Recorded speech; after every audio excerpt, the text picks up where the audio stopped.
మీరంటున్నారు మునుగోలో ఇలాంటి సమస్యలు అని చెప్పి ఇంత క్లియర్గా చెప్తున్నాడు. కోమటిరెడ్డి రాజగోపాల్ రెడ్డి చెప్తున్నారు అసలు యలమల కృష్ణారెడ్డికి అసలు మునుగోడు పైన అవగాహన లేదంటున్నారు. అవగాహన లేదంటుండు కదా, ఆ మనిషికి అడగండి అసలు ఎన్ని గ్రామాలు ఉన్నాయి, ఏ ఊళ్ళో ఈ ఒక గ్రామం పేరు చెప్పి ఇది ఏ మండలంకి వస్తుందని మీరు అడగండి, అప్పుడు తెలుస్తుంది ఆయనకు. అవగాహన లేని వ్యక్తి గురించి ఆయన అడిగితే ఏం చెప్తాడు? అవగాహన లేని వాళ్ళు ఎప్పుడైనా కానీ అదే అవగాహన లేదని అనుకుంటారు కదా, వాళ్ళకి లేక మమ్మల్ని అంటే ఎట్లయితుంది? రమ్మని చెప్పండి. చండూరు చౌరస్తాకు వస్తాడా, మునుగోడు చౌరస్తాకు వస్తాడా, లేకపోతే చౌటుప్పల్ చౌరస్తాకు వస్తాడు, రమ్మని చెప్పండి. పలానా ఊరు ఏ మండలం ఉందని అడగండి. అప్పుడు నేను చెప్తున్నా, మరి ఆయన చెప్తే తెలుస్తుంది. అవగాహన నాకుందా ఆయనకు లేదా తెలుస్తుంది. అసలు అవగాహన రహితమైనటువంటి మనిషి ఎవరంటే ఆ మనిషే కాంగ్రెస్ పార్టీ తరఫున పోటీ చేసిన వ్యక్తి. అతను ఇతరులు అవగాహన లేదనని తప్పది.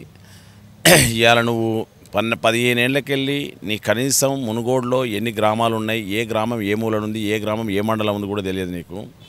ఇవాళ నేను 18 ఏళ్ళకెళ్ళి చేసినటువంటి వాడిని, నాకు ప్రతి గ్రామాలు తెలుసు, ప్రతి గ్రామంలో ఉన్న సమస్యలు తెలుసు, ప్రతి గ్రామము ఎన్ని ఇబ్బందులు పడుతున్నారో ప్రజలు అనేది కూడా తెలుసు. కాబట్టి ఏంటంటే ఆయన మాట్లాడినంత మాత్రాన ఆయనకు అవగాహన లేక ఇతరులకు లేదనుకుంటే ఎట్లయితుంది? అది 30 ఏళ్ళ నుంచి నేను రాజకీయాల్లో ఉన్నా అని కోమటిరెడ్డి రాజగోపాల్ రెడ్డి చెప్తున్నారు. పదే పదే చలమల కృష్ణారెడ్డి నన్ను ఓడిస్తా అంటున్నారు.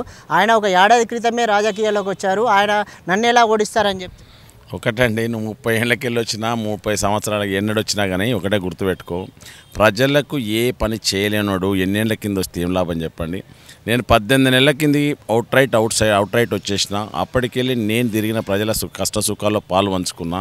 నువ్వు 30 ఏళ్ళలో చేయలేనటువంటి పనిని నేను ఆల్రెడీ 18 నెలల్లో చేసిన. నువ్వు గొప్పనా నేను గొప్పనా చూడు. ఇవాళకి ఏమొద్దండి, నువ్వు ఎన్ని గొప్పలు చెప్పి నువ్వు ఎంత పెద్ద గొప్ప మనిషి మాకు తెలుసు. ఎన్ని గ్రామాలు ఉన్నాయి, ఈ గ్రామం ఏ మూలకు ఉందని ఒక అడుగుదాం. అది చెప్పమని చెప్పండి. ఆయన 30 ఏళ్ళకెళ్ళి ఉన్న సీనియారిటీ బయటపడుతుంది. నామమాత్రంగా పోస్టులు తీసుకొని ఎక్కడో కూర్చొని పదవులు ఎంజాయ్ చేసుకుంటా, పైసలు సంపాదించుకుంటా, కాంట్రాక్ట్ సంపాదించుకోవడం కాదు, ప్రజలకు సేవ చేయడం నేర్చుకుంటే అప్పుడు ఆయనకు తెలుస్తుంది. నేను 30 ఏళ్ళు రాత్రి 30 ఏళ్ళు నువ్వు ఎక్కడైందండి వచ్చి నాకు ఎరకలే కడితే పెద్ద 30 ఏళ్ళు గొప్పలు చెప్పుకుంటున్నావు. నువ్వు వచ్చింది 2009లో రాజశేఖర రెడ్డి గారి పుణ్యాన రాత్రి ఢిల్లీకి వెళ్ళి బీఫామ్ పట్టుకొని వచ్చి ఎంపీ నిలబడుతున్నాని చెప్పినావు. నువ్వు 30 ఏళ్ళు ఎక్కడైంది చెప్పు, నాకు అర్థమవుతలేదు. ఉటైనా నోటికి వచ్చింది కదా 30 ఏళ్ళు అని చెప్పుకుంటావా? నోటికి ఏదొస్తే వాళ్ళకు మతి స్థిమితం లేని మనుషులు, నోటి దురద ఉన్న మనుషులు, అట్లాంటి వాళ్ళతో మాట్లాడుకోవడం, టైం వేస్ట్ చేసుకోవడం తప్పితే ఇంకో ఆలోచన లేదు. ఎమ్మెల్యేగా పనిచేశాను, ఎంపీగా పనిచేశాను, ఎమ్మెల్సీగా పనిచేశాను. మునుగోడు నాతోనే అభివృద్ధి అయింది. మొన్న ఉప ఎన్నికల్లో కూడా నేను బీజేపీ పార్టీ నుంచి పోటీ చేయడం వల్లనే అది ప్రభుత్వం దిగొచ్చి మునుగోడుని అభివృద్ధి చేసిందని చెప్తాను. ఎంపీగా చేసినావు ఒప్పుకుంటా. 2009లో 5 సంవత్సరాలు ఎంపీగా చేసినావు. కేంద్ర ప్రభుత్వంలో కాంగ్రెస్ ఉంది, రాష్ట్ర ప్రభుత్వంలో కాంగ్రెస్ ఉంది. నువ్వు ఆ రోజు మునుగోడు కాన్ఫరెన్స్కి ఎన్ని కోట్ల నిధులు తెచ్చినావు ఒకసారి చెప్పు. 10 లక్షల నిధులు తెచ్చి ఎక్కడన్నా ఒక కొబ్బరికాయ కొట్టి శంకుస్థాపన చేసినవా? నువ్వు ఎమ్మెల్సీగా 4.5 ఏళ్ళు చేసి ఎన్నడన్నా ఒక కొబ్బరికాయ కొట్టినవా? వచ్చి ఎమ్మెల్యేగా 3.5 సంవత్సరాలు చేసి ఏం చేసినావు? 12 ఏళ్లలో నువ్వు ఏడనో ఒక దగ్గరకి ఈ రోడ్ వేయించినా, ఈ బిల్డింగ్ కట్టించినా, ఈ మురికినీటి కాలువలు కట్టించినా, ఈ ఇరిగేషన్ ప్రాజెక్టు చేసినా, ఈ సాగునీటి ప్రాజెక్టు చేసినా చెప్పండి. నువ్వు ఉట్టి ఎన్నడొచ్చినావని ఏదో వస్తున్నా చెప్పి ఒక 3 నెలలకు ఒక్కసారి వచ్చి ఆడ 50,000 ఇచ్చిపోగానే అయిపోయినాయిగా. అది కాదు, అది ప్రజలకు నువ్వు ఎన్నడూ దగ్గరలో లేవు, ప్రజలకు ఎప్పుడు కూడా లేవు. నీ కోటరికి దగ్గర ఉన్నావు, నీకున్నటువంటి కొంతమంది అనుచరులు ఉన్నాయి, అనుచరులకు దగ్గర ఉన్నావు. కానీ నువ్వు ఎన్నడూ కూడా మునుగోడు కాన్సెన్సీ కానీ కాన్సెన్సీ ప్రజలకు కానీ లేవు. నువ్వు చేసేది షటాకు, చెప్పుకునేది ₹1 అది చెప్పుకోవడం తప్పది. అది కూడా చెప్తున్నా, నీకు మాకు పోలికే కాదు. నీకు ప్రజాసేవ చేయడం అనేది నీకు తెలియదు. ఇప్పుడు చెప్తున్నా, ప్రజలకు ఎట్లా సేవ చేయాలనేది కూడా తెలియదు. నువ్వు పైసలు ఉండగానే సేవ అయిపోద్ది అనుకుంటున్నావు. అది కాదు ప్రజాసేవ అనేది.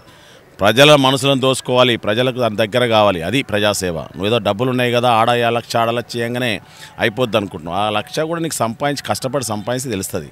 అది పుణ్యానికి వచ్చిన డబ్బే. కాబట్టి నీకు తెలియదు దాని విలువ తెలియదు, ప్రజల విలువ తెలియదు, కాన్సెన్స్ విలువ తెలియదు. కాబట్టి నీ దేంట్లో కూడా టోటల్లీ అన్ఫిట్. నల్గొండ అంటేనే కోమటిరెడ్డి బ్రదర్స్ అని చెప్తున్నారు. కోమటిరెడ్డి బ్రదర్స్ గురించి ఎవరేం చెప్పినా ప్రజలు నమ్మే పరిస్థితి లేదు. అదొక హాస్యాస్పదం.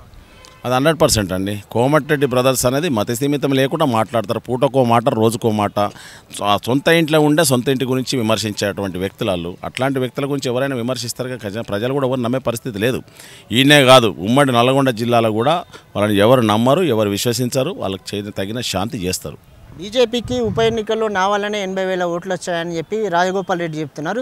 ఇప్పుడు అసలు డిపాజిటే రాదు చలమల కృష్ణారెడ్డికి. సరే, వెయిట్ అండ్ సీ. 30 తారీఖు ఎంతో దూరం లేదు కదా. నీ వాళ్ళు వచ్చినాయా, నా వాళ్ళు వచ్చినాయా, పార్టీ వాళ్ళు వచ్చినా తెలుస్తుంది కదా. వాళ్ళ నోటికి ఏదైనా చెప్తారండి. వాళ్ళు ఇవ్వాలనే ఇది అంటారు. ఇంకేం చెప్పిండు? సచ్చేంతవరకు భారతీయ జనతా పార్టీ వదలను, నా జీవితం అంతా భారతీయ జనతా పార్టీతోనే క్లోజ్ అయింది అన్నాడు. మరి ఇప్పుడు సచ్చిండు అనుకోవాలా, బతికిండు అనుకోవాలన్నా?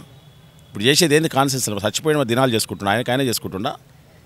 అట్లాంటి మనుషులు అట్లాంటి మోసకారులు ఎక్కడ లేరు. నల్లగొండ జిల్లాలో ఉన్నంత మోసకారులు ఎవరిని ఎదగకుండా తొక్కాలనుకునే ఆలోచన కలిగినటువంటి లీడర్లు ఎవరంటే నల్లగొండ జిల్లాలోనే ఉన్నారు. వాళ్ళు ఎదగాలి, వాళ్ళ కుటుంబ సభ్యులు ఎదగాలి, కానీ ఇంకోరు రాకూడదు.